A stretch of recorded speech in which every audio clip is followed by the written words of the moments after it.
Hello students. इस video में हम क्या पढ़ेंगे? इस वीडियो में हम पढ़ेंगे कि किसी देश को संविधान की आवश्यकता क्यों पड़ती है।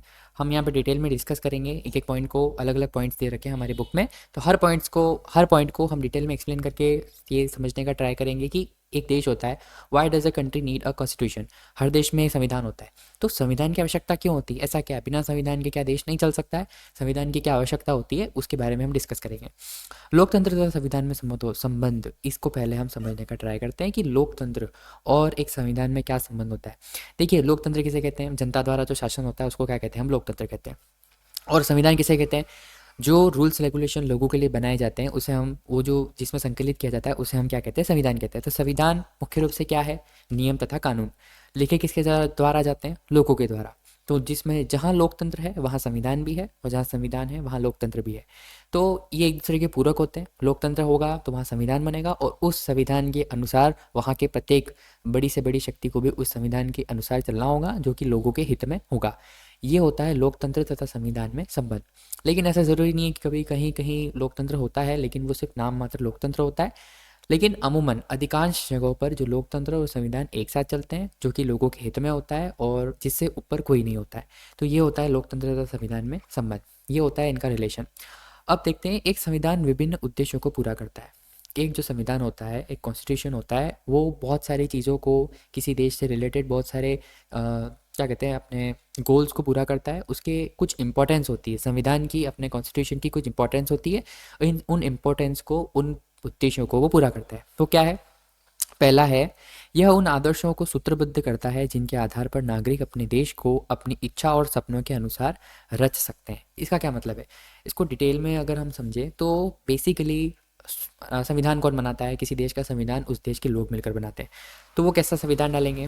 देखो, इसको एक एग्जाम्पल से समझते हैं कि किसी एक ही विचारधारा के कुछ, कोई मान लो कोई बहुत ही बुरी प्रवृत्ति का इंसान है, बहुत सारे बुरी प्रवृत्ति के लोग हो सकते हैं, वो उनको एक जगह, एक उनका उनका एक देश बना दिया जाता है।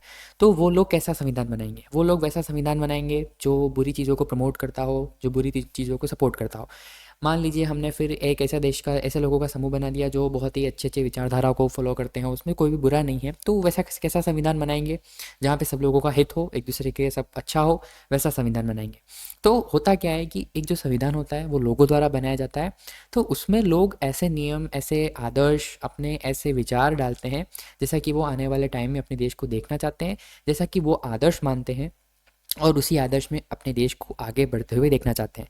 तो संविधान में क्या होता है? वैसे आदर्श होते हैं, उन आदर्शों की सूची होती है, उन आदर्शों को डाला जाता है जिनके आधार पर नागरिक अपने देश को अपनी इच्छा और सपनों के अनुसार, नागरिक जैसा चाहते हैं वैसा उनका देश बने। वैसे ही जो आदर्श होते हैं उनके संविधानों में डाले जाते हैं। वैसे ही थॉट्स डालेंगे तो वे उनके हिसाब से, फिर उस संविधान के हिसाब से वो देश क्या करेगा? डेवलप करेगा। एक सामान्य सर्वसम्मति बनाने में सहायक होता है। पहली बात, देखिए, एक समाज है, समाज में जब साफ सबका जो मत है वो मिल जाएगा तो समाज क्या होगा? अच्छे से चलेगा। तो वो मत कब मिलेगा? जब एक संविधान में उसको लिखा जाएगा तो सभी लोग उसको क्या करेंगे? मानने लगेंगे। तो सर्वसम्मति भी बनती है संविधान में। संविधान में एक बार रूल्स रेगुलेशन बन गए, इसके बाद सबको फॉलो करना है। कोई ये नहीं बोल सकता कि नहीं, मैं इसको नहीं मानूंगा। क्यों नहीं? आपको मानना है, क्योंकि ये लोगों द्वारा बनाया गया है, तो आप भी उनमें से एक हैं, तो आपको भी उसको मानना है। तो इससे झगड़े वगैरह जो होते हैं, सर्वसम्मति हो जाती है, तो झगड़ों की संख्या जो होती है, झगड़ों के जो चांस होते हैं वो कम हो जाते हैं। अगला देखते हैं, संविधान में देश के आदर्श, मूल्य और विश्वास निहित होते हैं। इसको क्या है? इसका जो उदाहरण है नेपाल की कहानी। नेपाल की कहानी क्या है उसको समझते हैं पहले, इसके बाद में हम इस पॉइंट को फिर डिस्कस करेंगे। नेपाल की कहानी पे चलते हैं। नेपाल की कहानी क्या है? देखिए, 1990 के संघर्ष के बाद लोकतंत्र की स्थापना हुई थी। देखो, नेपाल में 1990 में लोकतंत्र की स्थापना हुई थी। इससे पहले जो 1990 में जो राजा थे, राजा ज्ञानेंद्र, उनके पिताजी ने संघर्ष के बाद में, नेपाल का संघर्ष काफ़ी लंबा है इतिहास लोकतंत्र के लिए। पहले राजतंत्र था, इसके बाद में लोकतंत्र की स्थापना 1990 में की गई। इसके बाद क्या हुआ कि 1990 से 2002 तक, 1990 से 2002 तक तो लोकतंत्र चला। 2002 में क्या हुआ? राजा ज्ञानेंद्र वहाँ के राजा थे। पहले क्या था? लोकतंत्र की स्थापना के बाद में लोकतंत्र भी चल रहा था और राजतंत्र भी चल रहा था। राजा तो था, लेकिन लोकतंत्र की भी स्थापना की गई थी। लोगों के द्वारा भी शासन चलाया जा रहा था। राजा की भूमिका थी, लेकिन बहुत ही ज़्यादा कम थी। अब 2002 में क्या हुआ? राजा ज्ञानेंद्र ने देश के लोकतंत्र को अपने नियंत्रण में लेना शुरू कर दिया। 12 साल चला काम, लेकिन राजा को क्या मालूम क्या हुआ, मज़ा नहीं आया मे बी। तो उन्होंने क्या किया? ये ट्राई करने लग गए कि भाई हम मेरा जो शासन होगा, मेरे देश का शासन होगा, वो मेरे हाथों में होगा, किसी लोकतंत्र पे नहीं होगा, मैं चलाऊंगा मेरा देश। ऐसा सोच के उन्होंने क्या किया, देश का कंट्रोल अपने हाथ पे लेने का ट्राई किया। राजा के नियंत्रण लेने के साथ ही वहाँ विरोध स्वरूप आंदोलन शुरू होने लगे। अब लोग थे समझदार, लोग ये समझ गए जल्दी काफ़ी ही कि राजा क्या कर रहा है, कंट्रोल अपने हाथ में ले रहा है। तो लोगों ने क्या कर लिया, प्रोटेस्ट करना शुरू कर दिया।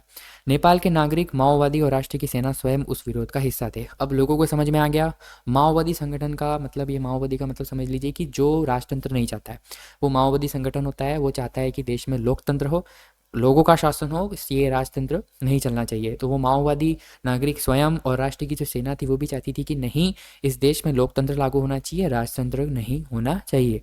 तो क्या हुआ, जैसे राजा ज्ञानेंद्र ने अपनी शक्ति अपने हाथों में ली, तो धीरे धीरे धीरे प्रोटेस्ट बढ़ा और 2006 में वो अपने चरम पर पहुंच गया। जो आंदोलन हुआ था वो 2006 में एक्सट्रीम पे चला गया।